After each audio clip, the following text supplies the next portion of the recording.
Hey everyone, Aaron here. This is my 45th review on this channel, and that is Phantom of the Inferno. Now, here's a quick story for guys and girls that are listening. So when I was younger, I used to go to Borders, which was a bookstore for those people that don't know, that got closed down, several years ago. And in the DVD section, I remember there was a lot of kind of overly priced anime and a lot of overly priced things.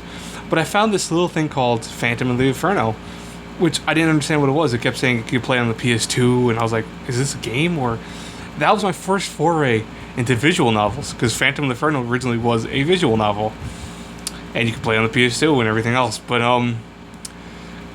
many years later, they actually made an anime of it, and this is my review of this anime. So Phantom of the Inferno takes place where our main character is kind of just woken up into a very odd situation. He doesn't remember anything about his past. He doesn't remember where he is, and more so, he's told that he is going to be a trained soldier or assassin more than anything else by the girl on the right, Ein, which actually all the characters in the show are named after numbers in German. Like his name becomes Sway later on, and the girl on the left is Ein Dre. That's her name. I had to think of my German numbers, and I'm not German, nor do I speak any German, so that was kind of hard for me. But anyway, so Phantom of the Inferno takes place in this kind of odd setting where our main character is now forced to kill people, more so not because he wants to or because he's an assassin, but because he's being trained as an assassin, and he's kind of being forced into the situation where he's told if he doesn't kill people, he will be killed himself. And so what Phantom of the Inferno does very well is it kind of takes the whole human kind of complex of what would you do and what would you be willing to do to survive? Would you actually be willing to take other people's lives in lieu of your own? Do you want to keep living? Do you take other people's lives, or do you want to die? Just let it all end there.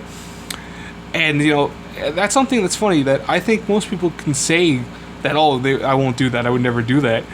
But one thing about and not to get kind of philosophical on you guys, but one thing is psychology 101 is that humans under duress do not think the same way as they do when in their calm situation. So you might claim you would not do such a thing, but given the situation, you might find yourself that you'd be capable of it, and that's kind of scary. But Phantom of the Inferno does a good job of having our characters kind of talk about that and deal with that emotion pretty fast within the show. I mean, quickly our main characters are breaking down, trying to figure out what they're going to do and how they're going to handle every situation.